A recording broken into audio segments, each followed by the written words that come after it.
It's like this. Here she is.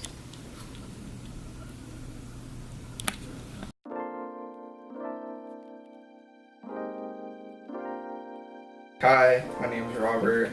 I would say I was about 5, maybe 7 years old when I got into this. The most significant thing I could remember is watching Silence of the Lambs as a kid, and the iconic death head moth is something that really triggered my interest in entomology, which is the study of insects. And from there it kind of just developed into a hobby.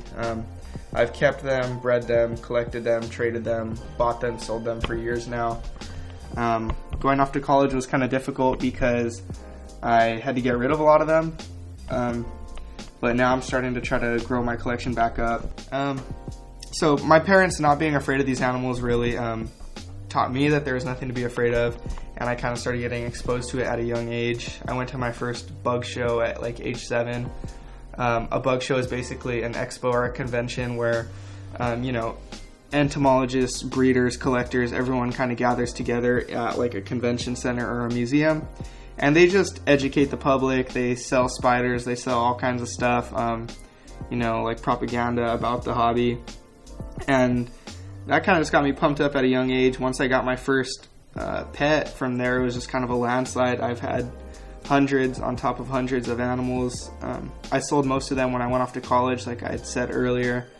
But I'm definitely looking to get back in the hobby again now that I'm kind of settled in here at college. Someday I hope to breed and sell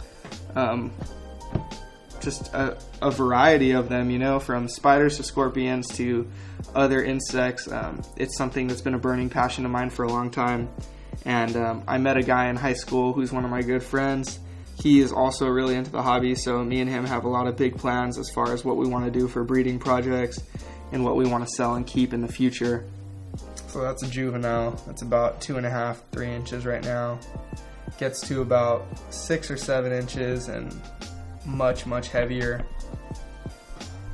$300 seems like a lot for a spider, but people willingly drop $2,000 to adopt a dog or something of that sort. So I try to look at it from that perspective, and that's how I kind of justify my spending with the hobby.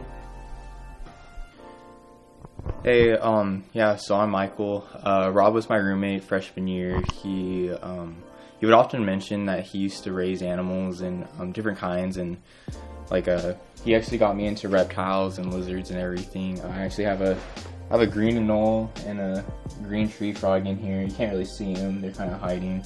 But he also just recently got me into bugs. Just yesterday was my birthday, and we went and I bought a tarantula. It's a Mexican red rump. He's kind of had an effect on me with his love for bugs and for just strange animals. I never would have thought I would have had a tarantula as a pet before. He just really was persistent with these. You should check this out. He would just send me things like on Instagram of like these pretty sick bugs just like demolishing their food, and it really intrigued me. And so that's why I'm into it now.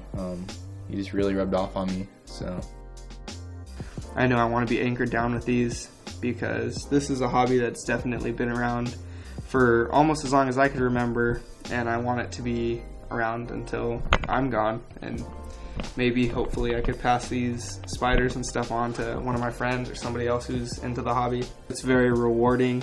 It's the coolest thing to kind of just be a parent in a way, to such a diverse culture of animals and different species. You see them grow, you see different attitudes among them, you learn so much while you keep them, and it's just kind of something cool and different. It always sparks a kind of a weird look from other people when they ask me, what do you do for fun, or what do you do on your free time? I tell them this, and it's really something that's hard to explain in a few minutes to somebody when it's been a part of my life for so long.